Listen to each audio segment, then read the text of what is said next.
తెలంగాణలో వడ్ల పంచాయతీపై కాంగ్రెస్ బీఆర్ఎస్ నేతల మధ్య మాటల యుద్ధం నెలకొంది. సన్నవడ్ల వ్యవహారంలో కాంగ్రెస్ నేతలు 1000 కోట్లకు పైగా కుంభకోణం చేశారంటూ మాజీ మంత్రి కేటీఆర్ చేసిన ఆరోపణలపై మంత్రి ఉత్తమ్ కుమార్ రెడ్డి కౌంటర్ ఇచ్చారు. కాంగ్రెస్ హయాంలో రైతులకు న్యాయం చేస్తున్నామని తమపై బురద చల్లేందుకు బీఆర్ఎస్ బీజేపీ ప్రయత్నిస్తున్నాయంటూ మండిపడ్డారు. వెంటనే కేటీఆర్ క్షమాపణ చెప్పాలంటూ ఉత్తమ్ డిమాండ్ చేశారు. 35 లక్షల మెట్రిక్ టన్నుల ధాన్యం సేకరణ కోసం పిలిచిన గ్లోబల్ టెండర్లు ఏవైతున్నాయో దాని వెనకాల జరిగింది దాదాపుగా 700 నుంచి 750 కోట్ల స్కాము. ఒకవైపు 35 లక్షల టన్నుల ధాన్యం సేకరణ కోసం పిలిచిన గ్లోబల్ టెండర్లు, అది మొదటి స్కామ్. రెండవది మధ్యాహ్న భోజన పథకం కోసం పిల్లలు తినే మధ్యాహ్న భోజనం బల్లల్లో, దానికోసం 2,20,000 మెట్రిక్ టన్నుల సన్న బియ్యం కొనుగోళ్ల పేరిట జరిగింది రెండో స్కామ్. దాని విలువ ఒక 300 కోట్లు. రెండు కలిపితే 1011 కోట్ల కుంభకోణం, 1100 కోట్ల కుంభకోణానికి తెరలేపింది కాంగ్రెస్ సర్కార్.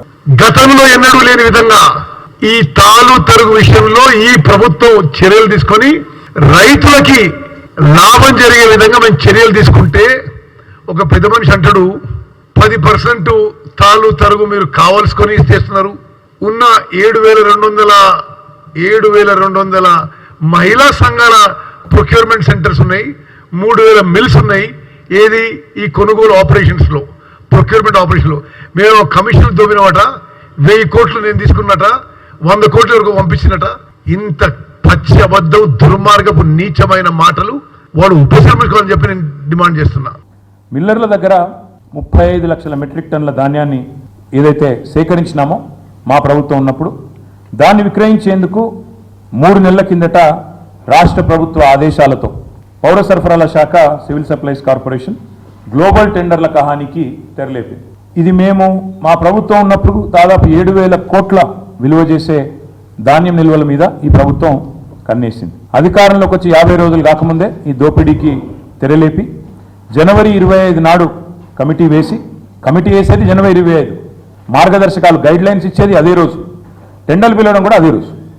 ఎంత వేగంగా, ఎంత వాయువేగంగా, జెట్ స్పీడ్తో. అదే విధంగా వాళ్ళు ఏమంటారు, 1,30,00,000 మెట్రిక్ టన్నుల ధాన్యం కొనుగోలు అయిందట.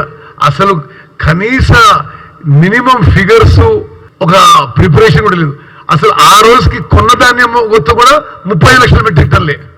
వాళ్ళు పెద్ద ఎత్తున ప్రశ్నలు పెట్టి 1,30,00,000 కొన్నామని చెప్పింది. అంటే ఆ రోజుకి 1/4. సో దీని మీద ఏంటంటే ప్రధానంగా ధాన్యం కొనుగోలు విషయంలో ఎక్కడ అవినీతి జరగకుండా రైతులకు మేలు జరిగే విధంగా మా ప్రభుత్వం ముందుకు పోయింది. మీరు చేస్తున్న ఆరోపణలన్నీ తప్పు. కాంగ్రెస్ అంటేనే మరి బీఆర్ఎస్ అంటే స్కీములు, కాంగ్రెస్ అంటే స్కాములు. నిజానికి కాంగ్రెస్ అంటేనే స్కామ్ గ్రేస్ అని పిలుస్తారు. కుంభకోణాల కుంభమేళ జరుగుతుంది తెలంగాణలో ఈ కాంగ్రెస్ వస్తే అనే మాట మేము ఎన్నికల ముందు 6 నెలల ముందే చెప్పడం జరిగింది.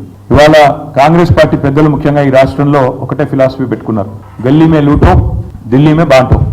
ఇక్కడ దోచుకో, గల్లీలో దోచుకో. ఢిల్లీలో అక్కడ ఉండే కాంగ్రెస్ పెద్దలకు, అక్కడ ఉండే వారికి మరి అందులో ఎందుకంటే సామంతరాజులు కప్పాలు కట్టాలి కాబట్టి ఇక్కడ నుంచి అక్కడ వరకు వారు పంపకాలు, సూట్ కేసులు మోయడం, ఇవన్నిట్లో బిజీగా ఉన్నారు. మరి ఢిల్లీకి పైసలు పంపించిండ్రు, మరి వాళ్ళు ఢిల్లీకి పైసలు పంపించి కొత్తగా బీజేపీలో చేరినారు, ఫ్లోర్ లీడర్ పదవి కొనుక్కున్నావు. కానీ మాకు ఆ సంస్కృతి లేదు. ఉత్తమ్ కుమార్ రెడ్డి అసలు కాదు. అదేవిధంగా మేమేమి ధాన్యం కొనుగోలు కోసం రాష్ట్రంలో ప్రభుత్వంలో పెద్దల్ని కలిసి బయటనేమో కొనుగోలు విషయం మాట్లాడి లోపల రూమ్లో పోయి వాళ్ళ భూముల విషయం మాట్లాడే సంస్కృతి కూడా మాది కాదు. మరి ఈ విధంగా చేసిన వాళ్ళు పూర్తిగా అబద్ధపు ప్రచారం. అసలు ఏ మాత్రం 1% కూడా దాంట్లో నిజం లేదు.